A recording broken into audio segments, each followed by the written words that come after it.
はい、皆さんこんにちは。今回はですね、こちらのドームハウスのこの1棟あたりのリアルな金額、工事費込みの金額について発表させていただきます。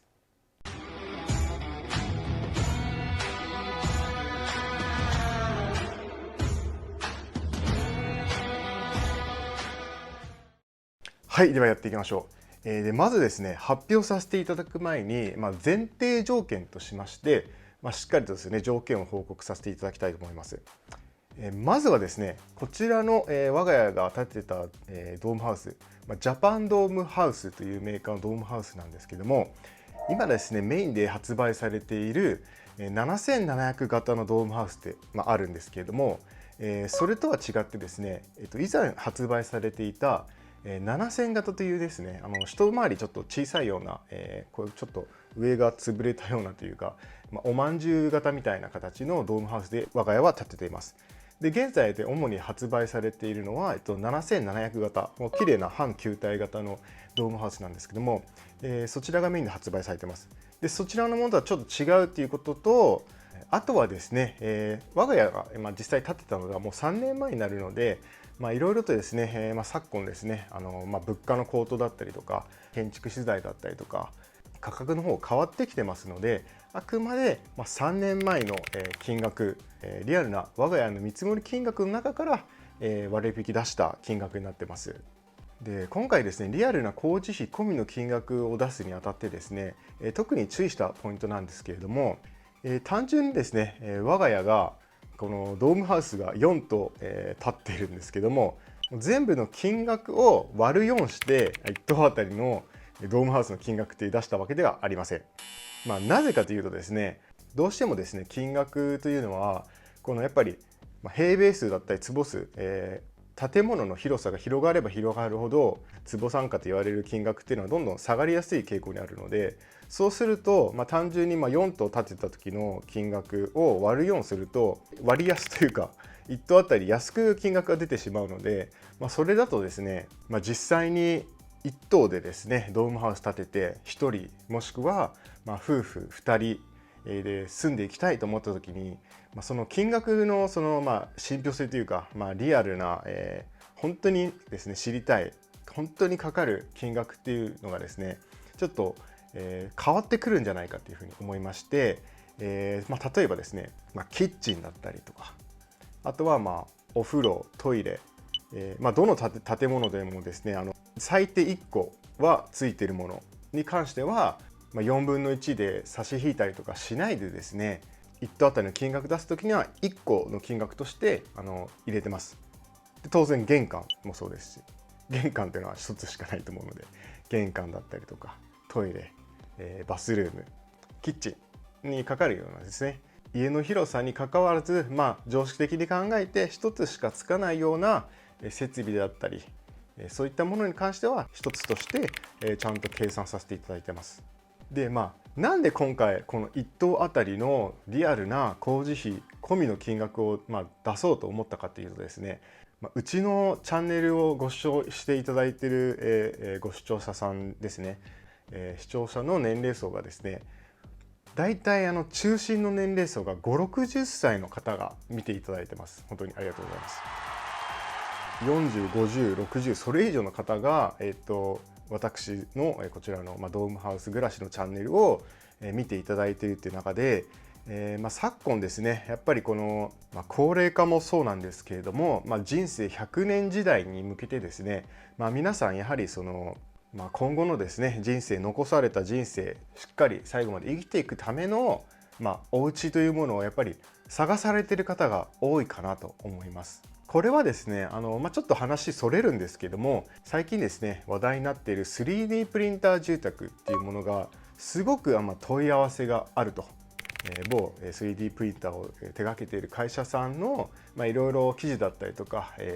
動画を拝見させていただくと、特にですね、ある程度年齢のいった、高齢とまではいかないですけども、夫婦の方々が残りの人生ですね、最後まで住んでいくお家をですね、すごく強く求めている方々が多いということになってます。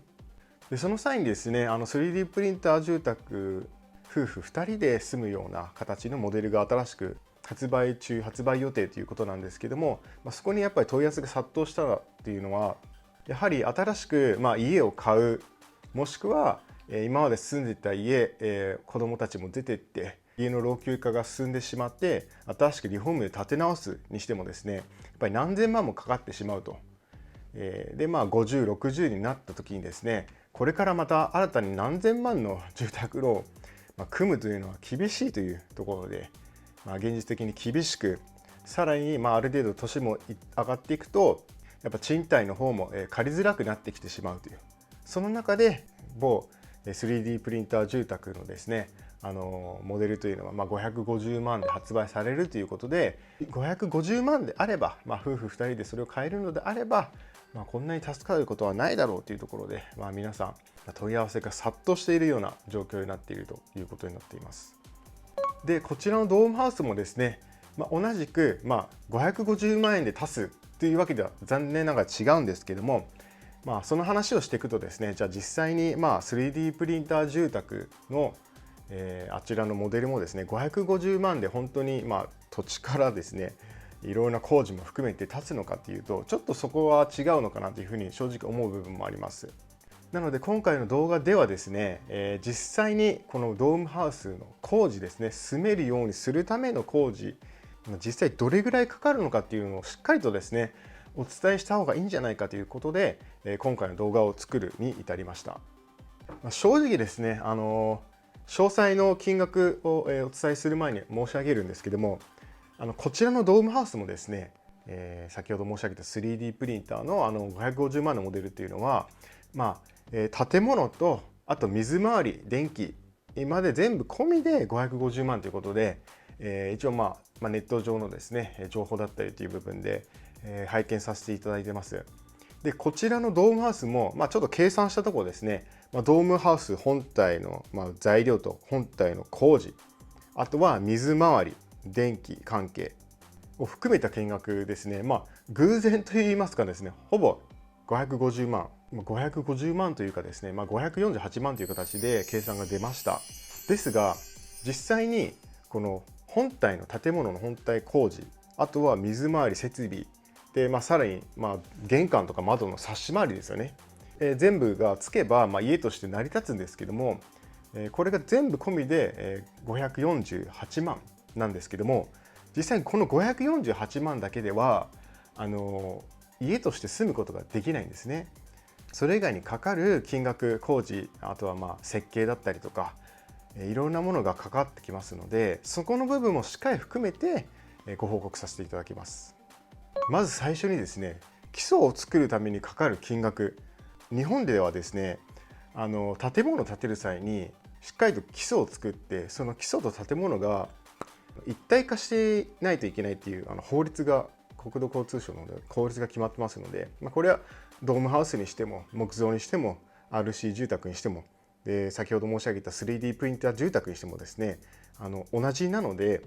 基礎工事っていうのもしっかり金額を把握しないといけません。ドームハウスの国土交通省の認定を取った時のですね、認定基礎っていうのがありまして、それにかかる金額が1棟あたり、我が家を作った時点では84万でした。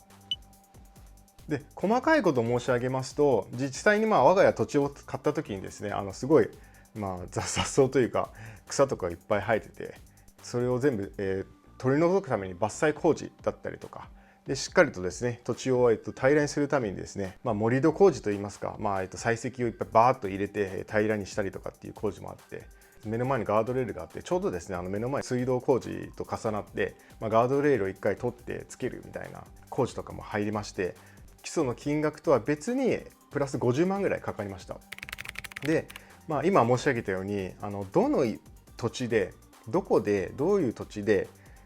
どういう地域で建てるかによって当然建物以外でかかってくる金額は違います。で今回そういったイレギュラーな部分はちょっと除いてます。我が家の場合は、そこにプラス50万ぐらい、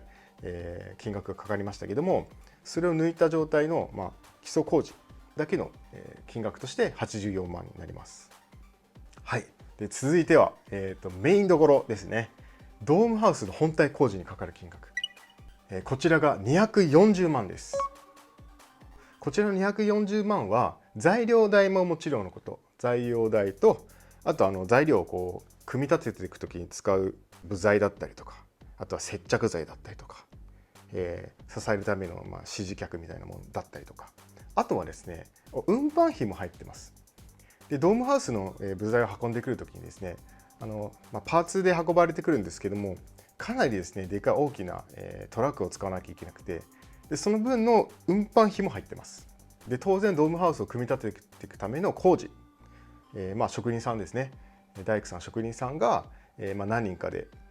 こう組み立てていく工事費も入っています。なのでなんかすごいなと思うのが、本当にその建物代の材料代だけじゃなくて工事費も含めて240万っていうのはすごいなと思いまして、ちょっと前のですね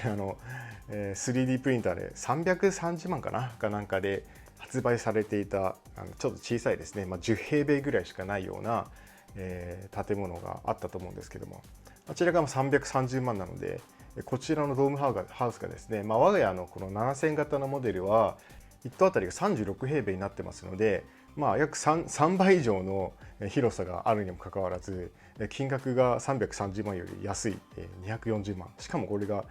工事費も込みの金額になっているので、正直ちょっと 3D プリンターの話題ばっか出して申し訳ないんですけども、ぜひですねこのドームハウスよくよくですねこうしっかり分割してですね内訳を見て掘り下げていくと、本当にお手頃な建物、そして他の動画でもいろいろ紹介させていただいてるんですけども、すごく性能が高くてさらに長持ちするような建物になってますので、本当に安心して、さらに安く、本当はですねこの全部の金額出すと安くはないんですけども、本当にしっかり家としてですね家づくり考えていくとコストパフォーマンスとしてはすごくいいお家になっていると思います。だからその材料も含めて工事も含めて建物にかかるのは240万になります。はい、で続きまして建物をこう作っていくときにやっぱりその本体の躯体構造だけでは家は完成しないんですよね。当然中のこの内装ですよね、塗装したりとか、あとは窓つけたりとかドアつけたりとか、そういった部分も当然必要になってきます。でこちらのドームハウス作る際にしっかりと構造を組み立てた後に左官工事をしないといけないんですね。で仕上げが塗装だったとしてもですね、しっかりモルタルを塗ったりとか、しっかりこの壁面を平らにしてある程度のその防火だったりとか性能を出すためにモルタルで最低1センチとか2センチぐらいは塗っていって、でさらにその後に防水をしたりして、で最後に仕上げをしていくっていう形になってます。でそういった金額もかかってきます。でそういった左官、あと、塗装工事にかかる金額が133万になります。今のこの133万というのは、あくまで我が家の、仕様といいますかですね、見ていただくと分かるんですけども、中が塗り壁になってます。で、見積もり時点ではですね、塗り壁がこちら今実際に塗ってもらったのはシラスという素材で、ちょっとグレードを上げてですね高いものを塗らさせていただきました。でもですね実際に最初の見積もりの段階では、漆喰を、見積もりの金額にさせていただいてます。だから皆さんご存知の通り、やっぱり塗り壁漆喰仕上げをですね漆喰にしていくと当然塗装よりか高くなります。ですが漆喰塗り壁でですね、主に特に漆喰だったりとかそういった自然素材で仕上げていくとその後のメンテナンスがかからないんですよね。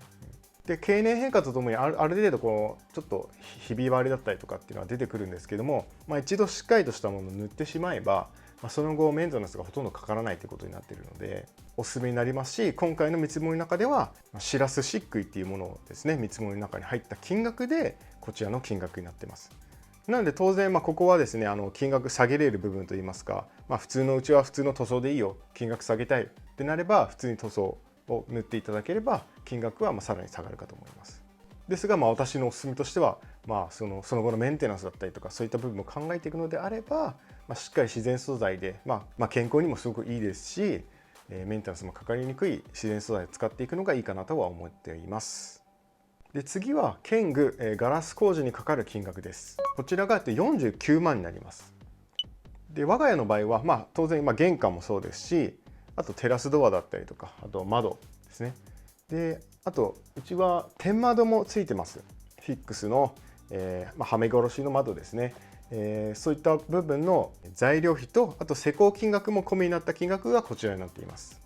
ここで窓までついてくると、いよいよこう建物ができてきたっていう感じなんですけども、当然ですね、やっぱ内装も仕上げていかなきゃいけないんです。で、今言ったその壁の部分、躯体に関わる部分はもうできたと。ですが、床だったりとか、あとはもう間仕切りですよね。うちの場合はキッチンとこに壁を作ってキッチンをつけたりとか、あと後ろの方ですね、冷蔵庫とかあるところに後ろにですね、壁がついていると思うんですけども、ああいった間仕切りの工事、あとは床ですね。うちはタイルカーペットでやってるんですけども、そういった部分の内装全部含めた金額の1棟あたりの金額が59万になっております。そしていよいよ本当に生活していくために必要な水回りだったりとか、あと電気だったりとか、そういった部分の工事費、設備費全部含めた金額が259万になります。このうちの水回りが237万です。この金額聞くとですね、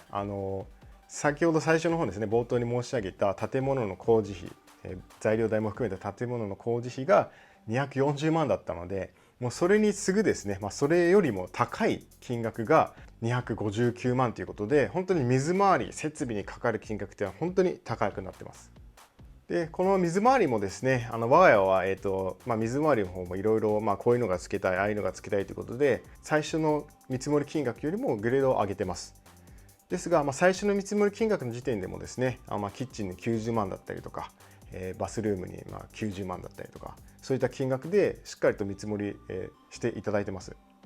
それぞれですね、キッチン、バスルーム90万ずつもあればですね、しっかりとした水回りつけることができるかと思います。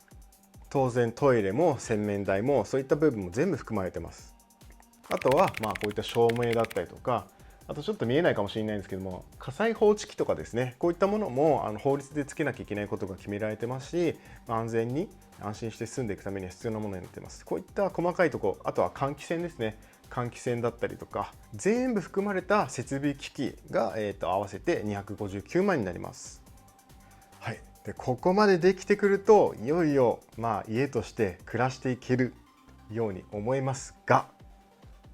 実はまだまだかかるものがあります。今までのものを全部計算していくとですね、大体800万ぐらいになるんですね。ですが、これ以外にもですね、いろいろとですね、家とあとは外のですね、インフラというかですね、電気だったりとか、水道だったりとか、そういったものを家と外からのいろいろ供給されるものをつなげる工事が必要になってくるんですね。で、今申し上げたように、まず一つ電気ですね、電気工事で、これで大体1棟あたりで計算すると38万円かかりました。で、さらに意外とかかるのが水道工事、こちらが127万円。こちら水道工事に関してはちょっとうちはですね、地域柄というかですね、家の中にしっかり家の中で雨水の排水を完結できるように、薄いマスをつけないといけなくて、でそういった部分もちょっと工事もかかってきてしまったので、おそらく普通よりかはちょっとかかってしまったんじゃないかなと思うんですけども、そこもですねしっかりと、4分の1で計算した値になってますので、そこで何十万も上がったような形ではなってません。なのであらかたこの金額が本当にリアルなところにはなってくると思うので、参考にしていただければと思います。でその他にもですね、家を建てていく際に、やっぱりその職人さんだったりとか、監督さんだったりとかが家を作るにあたって、仮設トイレがなきゃいけないとか、あとは仮設電気がなきゃいけなかったりとか、その他の工事費っていうのもいろいろかかってくるんですね。職人さんのあと足場とかですね、いろいろとかかってくる部分もありまして、それがだいたい43万円でした。その他にも当然設計費もかかってきますし、その他にもですね、立ち会いの検査だったりとか、あとは地盤調査だったりとか、そういった部分にかかってくる費用、あとは現場を管理していく費用、そういった部分全部ですね、そういった設計だったり諸経費ですね、それでかかってくるのが131万。そして当然ですね、家の外ですね、外交の部分でも金額がかかってきます。で我が家の場合はですね、見ていただくと分かるんですけども、一番最初はですね、本当に採石、石というか砂利しか引いてない状態で受け渡していただきました。ドームハウス1個分の面積で考えた時にかかってくる金額が16万でした。でこれらを全部足していくと、だいたい350万円ぐらいかかります。なので最初に申し上げた建物だけの金額ではなくて、その他ですね、いろいろと実際に住んでいくためにですね、外部とつなげたりする部分だったりとか、設計だったりとか、そういった部分を全部含めていくとですね、実際に1100万円から1200万円ぐらいかかってくる形になります。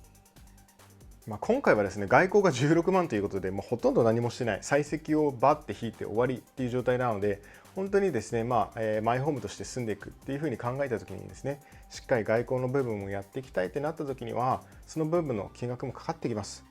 100万も見ていただければ問題ないかと思います。そうするとやっぱり1100万、1200万ぐらいかかってくる。当然ですね、こちらは税抜きの価格なので、税金も含めていくと、1300万だったり1400万ぐらいかかってくるような形になります。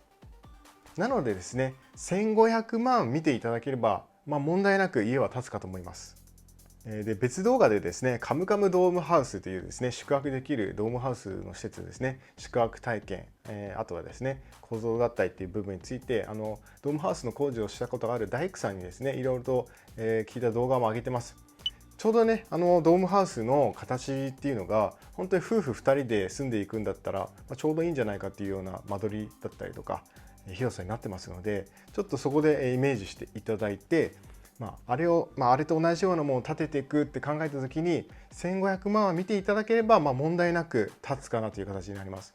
でいろいろとですね、ここは安くしようとか、外交はうち全然いらないからやらないとかっていう部分で金額下げていけば、もしかすると1000万ぐらい、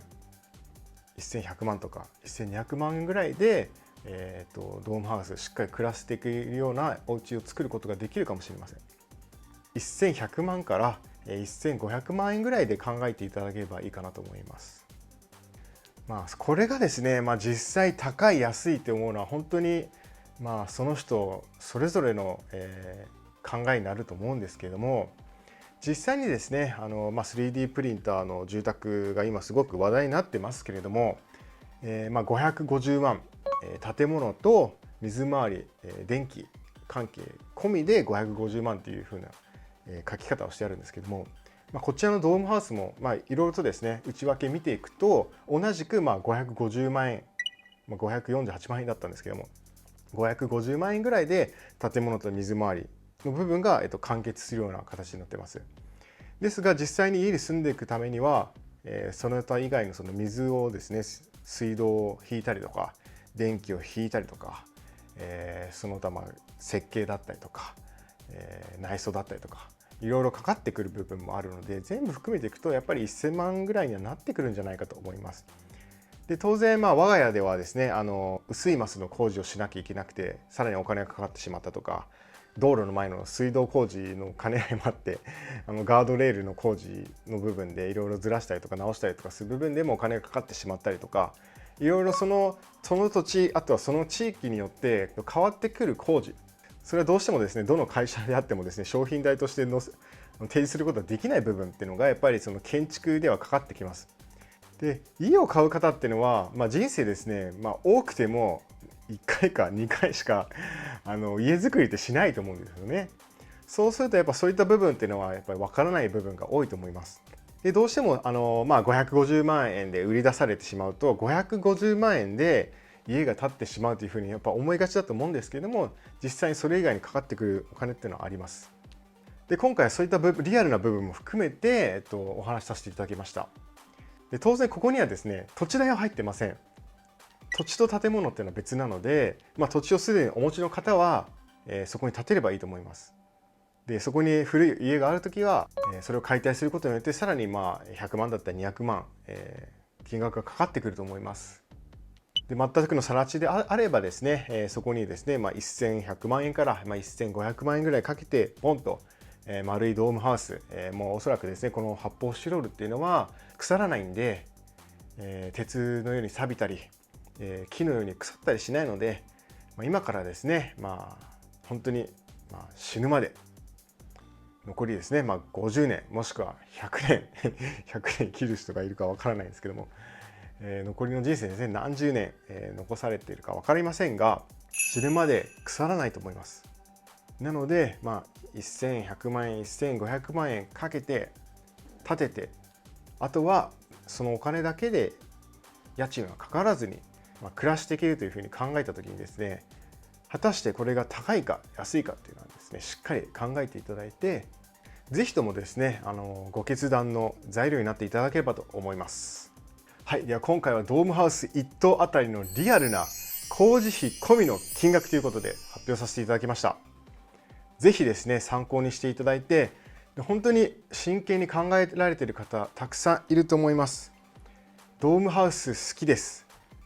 ドームハウス好き、丸い家が好きってほどじゃないけれども、やっぱり今後のことを考えていくために、本当に最小限のスペースでいい、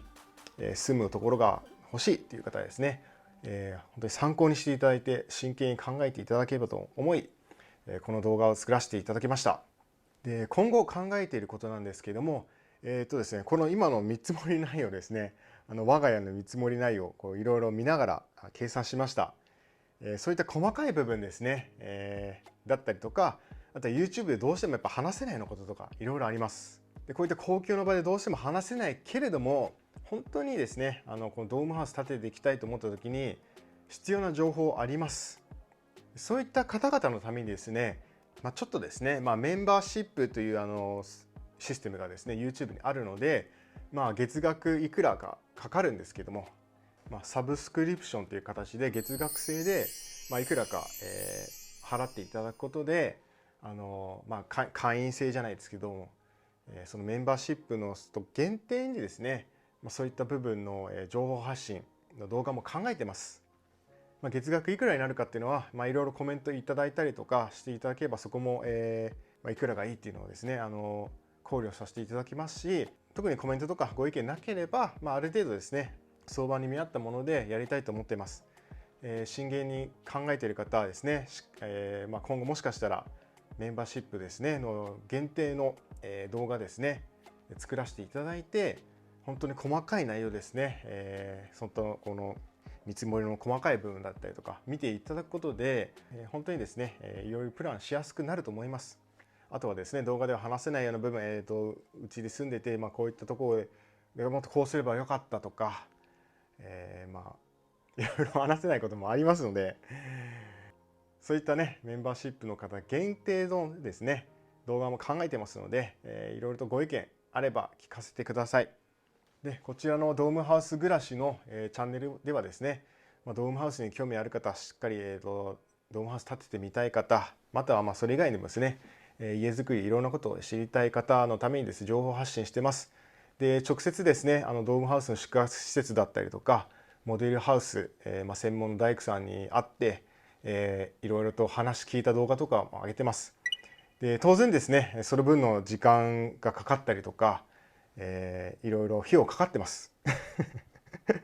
で、これが私ですね、このチャンネルが、このチャンネルですね、ドームハウス暮らしのこの動画配信が本業ではないので、当然ですね、仕事しながらやってます。ですが、このドームハウス、実際にジャパンドームハウスのドームハウス、イージー我が家で建ててみて、建てる時もいろいろ情報がなくて、本当に、苦労しました。そういった部分ですね、自分が得た情報を本当に、いろいろ困っている方、知りたい方に、お届けしたいことと、あとは本当に住んでみてすごく快適です。実際3年間住みましたけども、本当に快適で居心地が良くて、やっぱり床もタイルカーペットにしてよかったなとか、塗り壁にしてよかったなとか、いろいろ思って、本当3年間しかまだ住んでないですけど、3年住んでいろいろ思うことあります。実際住んでみて本当にいい商品だなと思います。で、いろいろとですね、マイホーム建てる際もいろいろ勉強してですね、木造だったりとか、RC 像だったりとか、鉄骨像だったりとか、本当どの建物がいいのか、金額も含め、住み心地だったりとか、耐久性、本当に何十年先持つ家になるのかとか、いろいろ考えた上でドームハウス建てました。で、実際に住んでみて本当にですね、もしもう一回ね、何かのきっかけあって、どっかにどうしてもですね、地方に引っ越さなきゃいけないとか、何かあった時に、じゃあ家を建てるかどうかって悩んだ時に、やっぱりまた悩んでもドームハウス建てるだろうなっていうぐらいですね、本当にいい家になってます。でそういった情報発信する際にですね、どうしてもやっぱりその皆さんの、チャンネル登録だったりとか、あとご視聴していただくことで、そういった部分が励みになって、運営させていただいているチャンネルなので、本当に応援していただける方、グッドボタンだったりとかチャンネル評価ですねしていただけると、もっとですね、このいろんな情報だったりとか知りたい方に詳しい動画を作ることができます。今後まだまだですね、動画としていろいろ作りたいものがあるんですけども、どうしてもやっぱまだまだできない部分もあるんですが、応援していただくことでそういった新しい動画、作ることができますので、ぜひぜひですね、応援のほどよろしくお願いいたします。まだまだやっぱり皆さん気になることあると思います。機密測定もまだやってないです。機密気になる方いると思います。間違いなく機密はいいと思います。でも数字としてしっかり見せたいので、機密測定の動画も考えてます。あとはですね、ちょっと叶うかはわからないんですけども、本当にじゃあ発泡スチロールのこのねドームハウス、発泡スチロールの建物が本当に長持ちするのかっていうのはやっぱりある程度ですね、年月経った、お家見てみないとわからないと思います。有限会社吉国さんのモデルハウス見学の動画上げてます。あちらのドームハウスは10年経ちました。10年経っても全く問題なく佇んでます。しっかり持ってます。で10年だとやっぱり心配だなって方のためにですね、今一番古いドームハウスがおそらく阿蘇ファームランドの方にですね、20年ぐらい、一番最初に作ったドームハウス、20年以上、22年ぐらいかな、20年ぐらい経ったドームハウスがあるみたいなんですね。その一番古いドームハウスですね、一回やっぱちょっと取材させていただきたいと思ってます。20年経ったドームハウスで見てみて、20年経ってもこんだけしっかりと耐久性あるんだっていうのが分かればですね、いろいろと本当に大丈夫かなというふうにですね、悩まれている方のですね、決断の材料になるかと思います。そういった動画も考えてますので、ぜひともですね応援していただいて、そういったプロジェクトが一日でも早く実現して皆様にお届けできる日を願ってますので、引き続き次回の動画もよろしくお願いいたします。ではご視聴ありがとうございました。